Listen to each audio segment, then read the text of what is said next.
Jai Guruji, Chapter 64, page 248 to 259. Meera meets Guruji and becomes his. When Mrs. Meera met Guruji, she had an acute problem in her spinal cord. The vertebrae had fused together, creating gaps within the cord. She felt as if a nerve was being pressed from the spine to the right leg, causing great pain. Doctors also noticed that her right leg had started weakening, losing muscle weight. Meera began wearing a belt to support her back, but even then she could not sit for more than 15 minutes at a stretch. During initial visits to Guruji, Meera would carry some pillows with her to sit for the entire satsang. But Guruji noticed her bringing the pillows and asked her not to do so. She tried to smuggle them in but was reprimanded sternly. So she sat down on the floor and could do so for hours. Meera met Guruji on 3rd April 1995 at Greater Kailash, New Delhi. Guruji asked her what she wanted cured.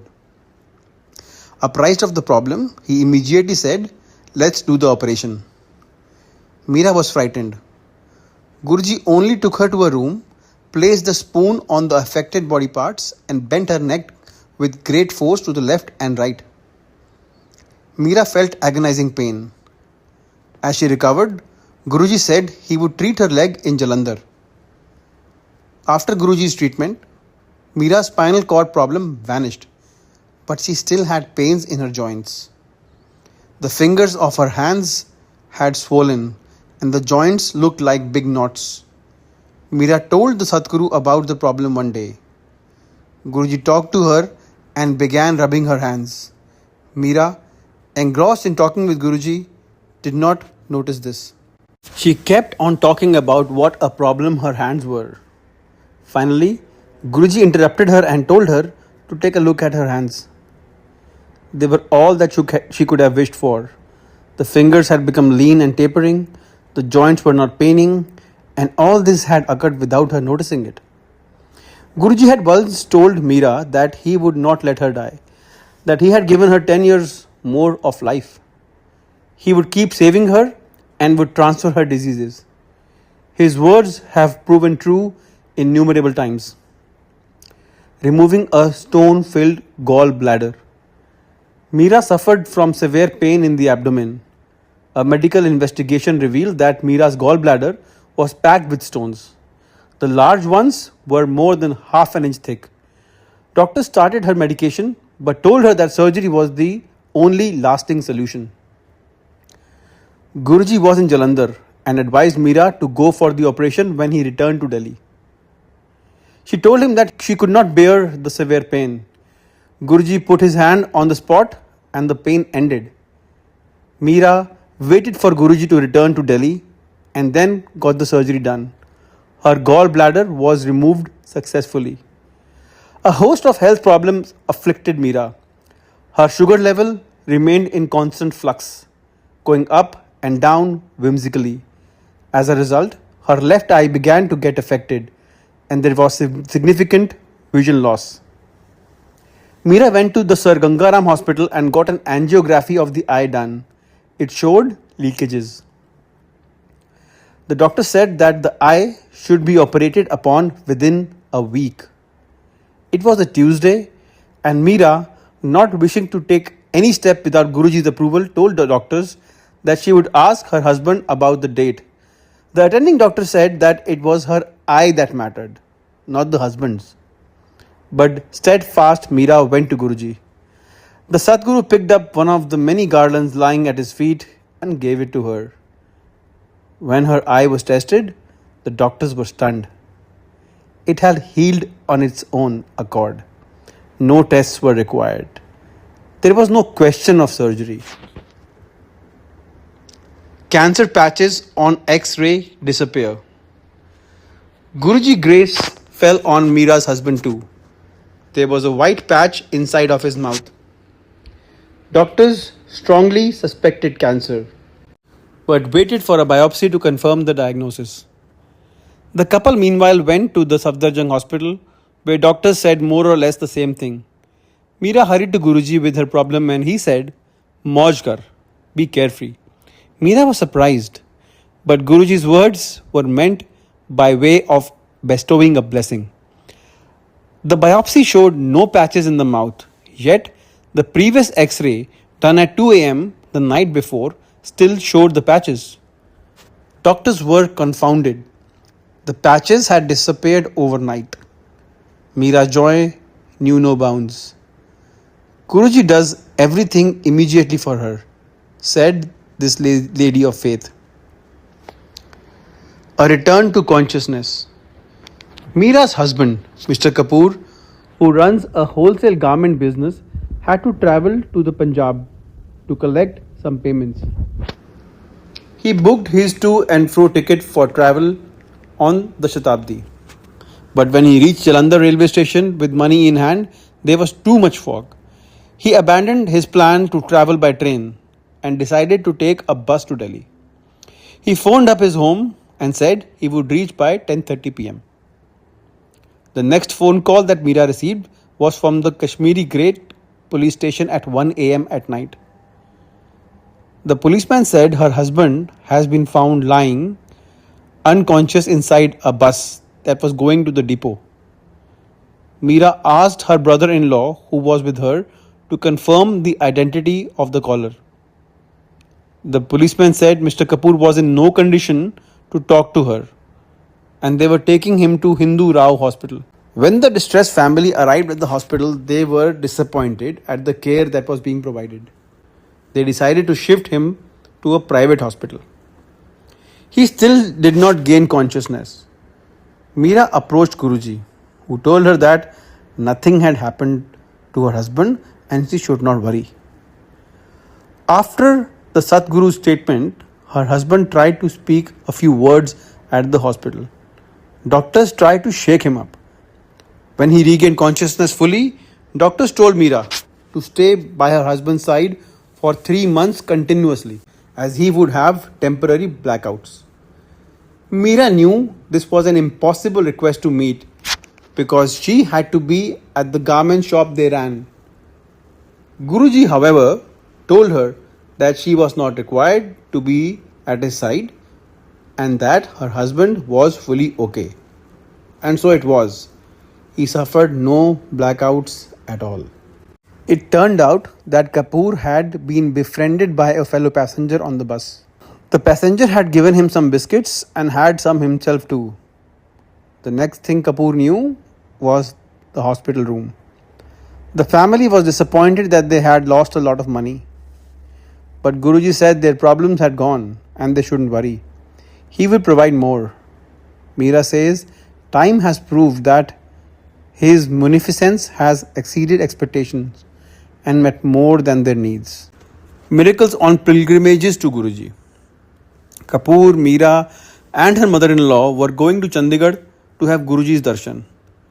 They reached at night and Guruji told them to return that same night. They left for Delhi at around 2 a.m. at night, apprehensive because of the prevailing terrorism. Their anxiety increased as the Chandigarh-Ambala stretch of the highway had been closed and they had to go through Panchkula.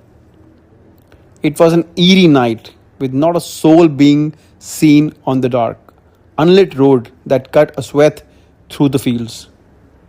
Meera prayed hard to Guruji for directions. Her mother-in-law was mildly caustic, wondering how Guruji could help them out in the middle of nowhere. Just then, 2 men emerged out of the fields. They were on a motorcycle and had huge beards. Meera asked her husband to stop the car so that she could ask them the distance to the highway. They said it was just 13 kilometers away.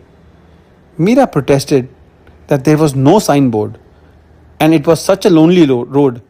How could the highway be only 13 kilometers away? She asked the questions again. To her and her mother-in-law's fear, the latter was suspecting these men to be terrorists. One of the men came close to Meera and repeated in a deep voice that it was indeed 13 kilometers. Hardly had they travelled more than 200 meters when they came across a signpost. saying 13 kilometers. And exactly 13 kilometers later, the road came out in front of Prince Hotel and they were on the highway. Who had come out of the fields in the dead of the night to tell them the distance to the highway? Guruji goes to have chart. Though Guruji's help can be obvious at times, mostly he works in mysterious ways, his wonders to perform. It is quite futile to cudgel your brains to understand his actions or his words. The following experience shows that his outer actions are connected to working out his disciples' karma. At least that is what he would have us understand for now. Who knows what he truly does? Guruji had asked Meera and Miss Sabharwal to go to Bade Mandir, a distance of around 20 kilometers from Gurgaon, where they lived. They were doing so regularly. One evening, as they were travelling to the temple, they noticed Guruji's white Contessa parked outside Bristol Hotel. They rushed to him. Guruji was in an affable mood and they pressed their advantage, talking to him for over half an hour at the spot. Then Guruji expressed a desire to have chaat. And the Sangat was taken to Manesar at Haldiram's, a popular eating joint. Guruji chose to rest on the lawns at Haldiram's. He lay down, with the Sangat making quite a fuss over him. They took out their handkerchiefs and fanned him. A chunni became his pillow. A doctor standing nearby, such is Guruji's sport, came over to the group. He wanted to know if the group needed any medical help, for the man lying on the ground didn't seem okay. He was assured that everything was all right and turned away. Meanwhile, chaat had been brought. As it was being rapidly consumed, Guruji called Meera. She remembers being questioned very closely and in great detail about all her family members. Where were her daughter and son-in-law? When were they expected to be back? She told Guruji that the couple were in Manali and would return soon. Soon the excursion was over and everyone went home happy. It was a month later that the real reason for the Haldiram visit became known. Meera's daughter and her son-in-law had an accident while their new car was at a red light. A truck rammed the vehicle from the rear. The car was smashed. Meera's daughter called her mother up and prayed that she communicate the mishap to Guruji. Meera rushed to the Empire State at late night. She found Guruji standing inside the hall as if waiting for her. She told him that an accident had occurred and Guruji told her where it had occurred, at a Greater Kailash roundabout. She told him that her son-in-law was being taken to AIIMS. When Guruji gently reminded her that they were going to the Vasant Kunj based spinal cord injury center, as indeed her daughter had called up to tell her at the last minute. A worried Meera was slow to realize that it was Guruji who was giving her all details of the accident. The omnipotent master had let no hurt come to his devotees' children. Though her son-in-law's face had swollen, he had no pain and there was no internal injury. Meera was told that at the time of the accident, Guruji kept walking inside his room. She says he took her son-in-law's pain upon himself and he told her, "I am with you. Don't be afraid."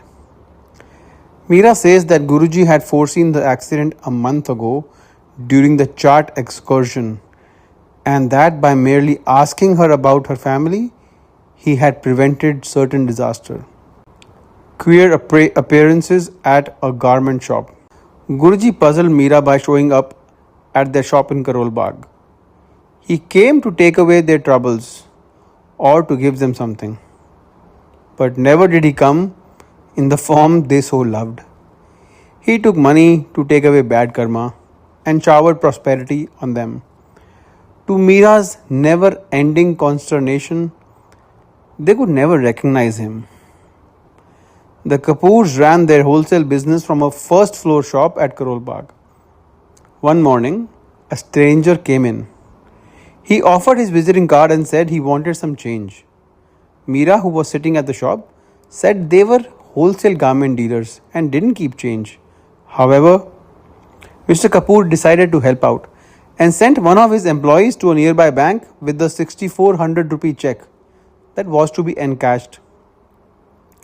The man went inside the bank and the employee waited outside, and he kept on waiting, returning only when the guard in the bank told him that he never had seen the man go in. The employee returned to the shop. When he gave out the details, Meera felt exceedingly foolish that they, experienced business folks, had been cheated by a stranger. She told Guruji, who said their problems had been taken away. He even admitted that it was he who had taken away their money. Another time, a tall man whose head nearly touched the ceiling came and preened inside the shop. He was wearing a rough belt on his waist. Taking him for a vagabond, Meera asked him to go away. Her employee said that he looked like Bholenath, the Lord of the Innocent, a title of Lord Shiva. And Meera deigned to give him 2 rupees. She repeated her command that the man go away. He did. The entry and exit of the stranger went unnoticed by the guard. In the evening, when Meera went to Guruji's, she was embarrassed. The Sadguru told her that she had given him only 2 rupees when he had come to her shop. It was Guruji's hukum that Meera sit at the shop. Though she felt she was not trained to do so, she followed his order. Later, Guruji went to Jalandhar. Meera would remember him a great deal and weep in front of his photographs. She also used to read the Holy Shiv Puran and tell her beads, chanting Om Namah Shivaya, Shivji Sada Sahai, and Om Namah Shivaya, Guruji Sada Sahai. Whenever they would feel Guruji's rosy fragrance pervading the shop's interiors, the couple would get a change of clothes from their house nearby and leave for Jalandhar. During one such visit to Jalandhar, Guruji told her not to remember him so much and not to cry. He also advised her to do more of the Shivji Sahai mantra. Thanks to her constant remembrance, Guruji continued to visit her shop. Once, a man dressed like an ascetic came to her shop. He said he wanted to give her a rosary or mala.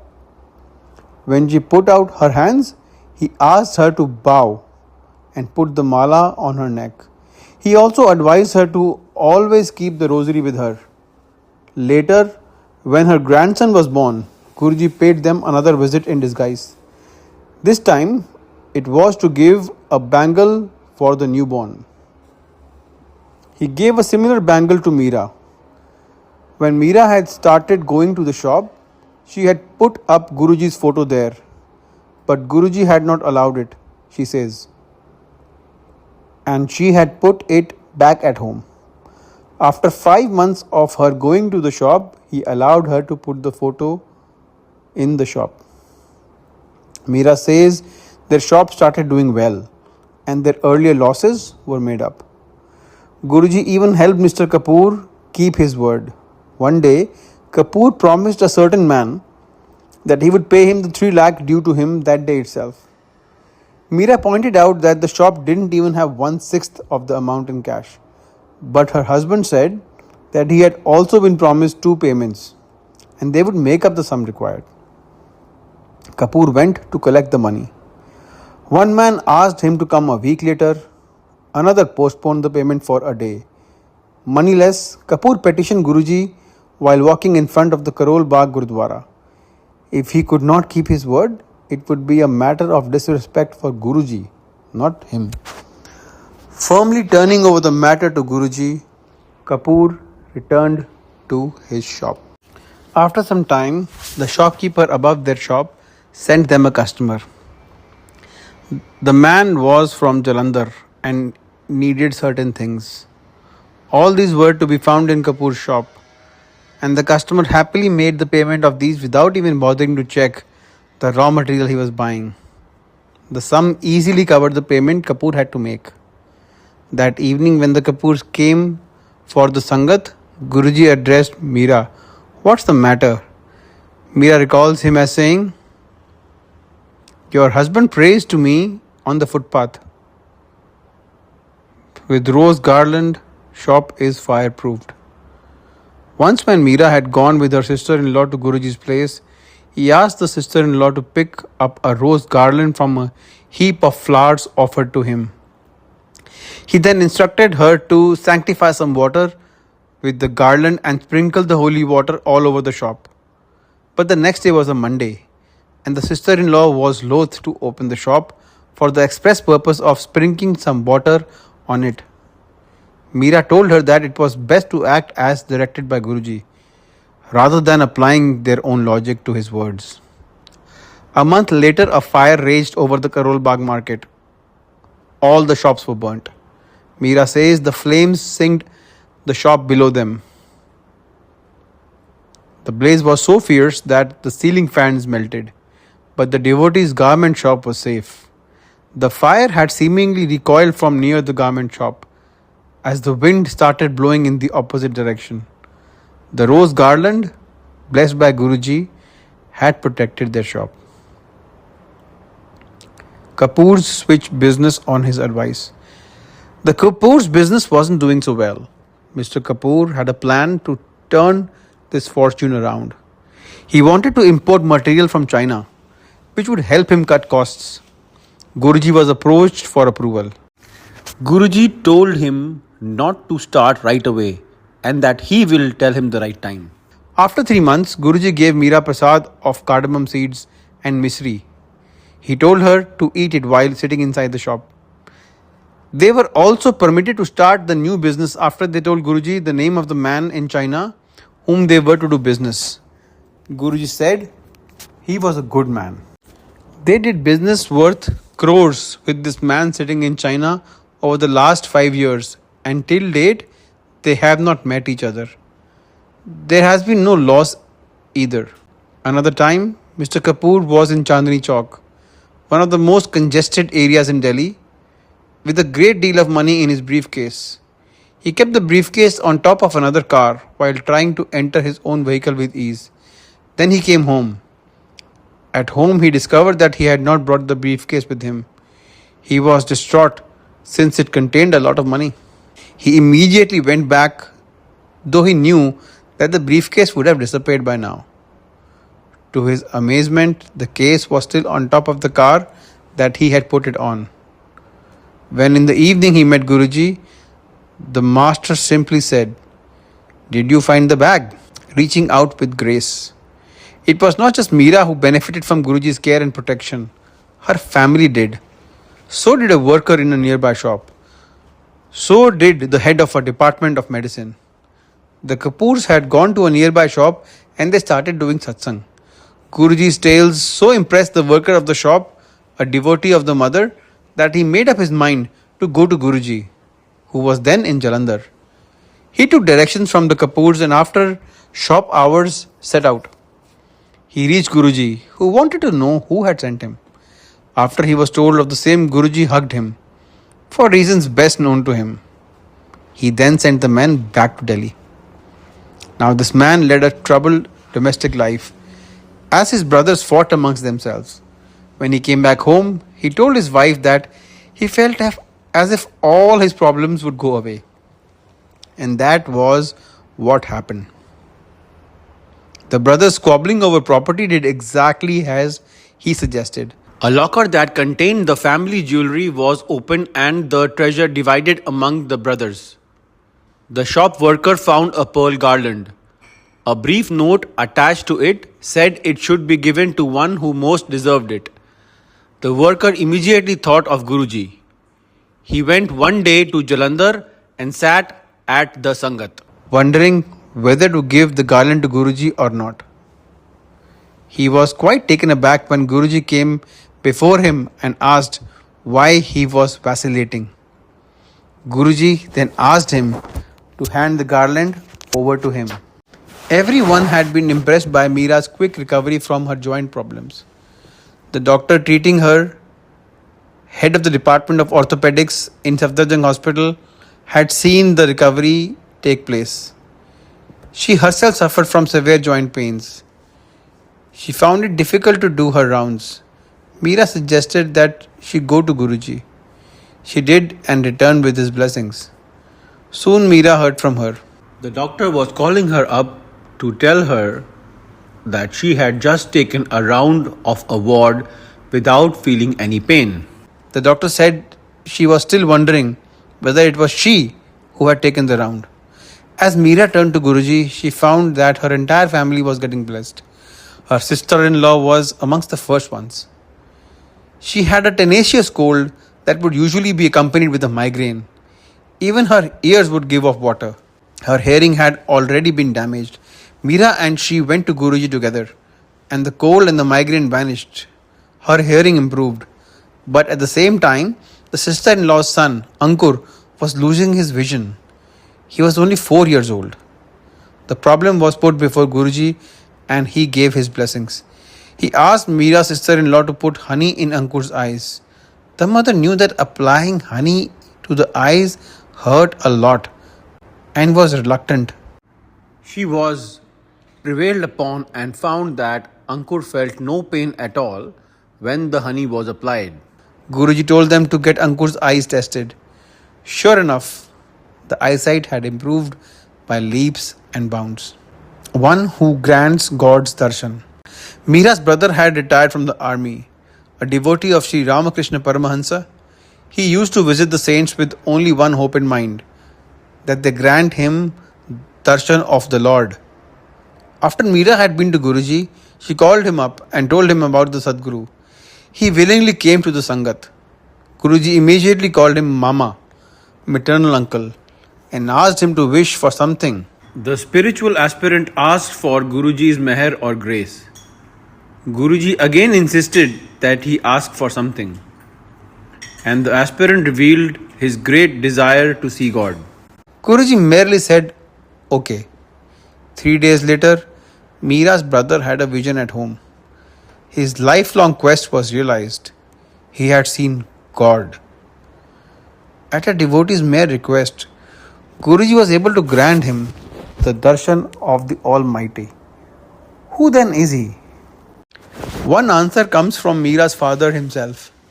Meera reports that her father used to say that Guruji is not an ordinary guru or saint who gains control of some powers, siddhis, and then displays these to astonish the world and win over devotees. Guruji is a form of divine light. Mr. Kapoor too had Guruji's darshan. Kapoor, who was educated in Banaras, the city of Lord Shiva, saw in a dream that he was at Banaras Vishwareshwara temple. The door of the temple opened and he saw Guruji. His gaze fell to his feet, where he saw Brahma, Vishnu and Mahesh. Guruji was told of the dream. He told Kapoor that the devotee had had his darshan. Master of Home Affairs. Meera had been living all the time in a joint family in their Karol Bagh home, but Guruji insisted that the Kapoors move to Gurgaon. So, on 25th March 2003, she did. She wondered whether she should have a religious ceremony to sanctify the new house, but Guruji did away with all that. The Satguru simply asked her to enter the house with his photograph first. Since then, his presence has been more than amply felt in the Kapoor household. The very first time it happened when Meera was complaining to Guruji in her mind that she was lonely. Though her maid servant had told Meera that the neighbor adjacent to her flat was interested in striking up a relationship, Meera did not make the first overture. But the neighbor came in one day and they began talking. The drawing room conversation soon focused on Guruji. Soon, Meera had a friend. Guruji was in the know of what's happening. He immediately asked Meera on her arrival at the Sangat whether she had made a Saheli, lady friend. Meera was amazed that Guruji knew what was happening at her home. And it was not just the drawing room that was visible to Guruji's omniscient eye. Once, Meera and her husband were having a trivial early morning dispute. In the evening, Guruji phoned up the couple. He spoke to Kapoor, asking him why he had fought with Meera in the morning. Before a stunned Kapoor could frame a response, Guruji said the same to Meera. Though it was a minor disagreement, had pounced on it, proving how intimate his knowledge of home affairs was. Always, Meera felt his presence, as if Guruji was reassuring her in her new home. Once she was sleeping when someone pressed her shoulder blades strongly. She turned her head to look back. No one was there. Another time, she was doing her puja when she felt someone touch her from behind on one and then the other shoulder. She wanted to dismiss it as her imagination. When she saw the curtain in her puja move slightly, as if a breeze has passed through, she asked Guruji mentally whether it was him. Sure enough, during the Sangat, he told her not to worry, it was him. Snakes in the house. Meera was thrilled every time by Guruji's visitations, but she was terrified when she found snakes in her bathroom. It is a highly improbable occurrence for the Kapoor's home is located in a modern apartment complex. All the 3 bathrooms are tiled and no one has ever reported sighting snakes in the area. Yet, day after day, as soon as Meera would go for her bath in the tub, the snakes would be there, very small ones, nearly 4 of them, every day. She was terrified. She would pray to Guruji before stepping into her bathtub, but the snakes would still come and she would stamp them out. She wanted to get the bathtub removed and asked her husband to do it. And there the matter hung. So she mentioned the affair to Guruji, who said she was a very lucky person. She replied she was a very frightened person. Guruji then asked her what she wanted. She said she wanted to remove the bathtub and the snakes to disappear. With Guruji's permission, she ordered the removal of the bathtub. Those who came to remove the tub were cautioned that there were snakes inside the bathroom. They laughed it off. Meera kept checking to see whether the snakes were appearing as the tub was being removed. But the snakes had completely disappeared. The phenomenon has not been satisfactorily explained to this day. How come there were snakes in a modern housing complex? Why did only Meera see them? What did their appearance suggest?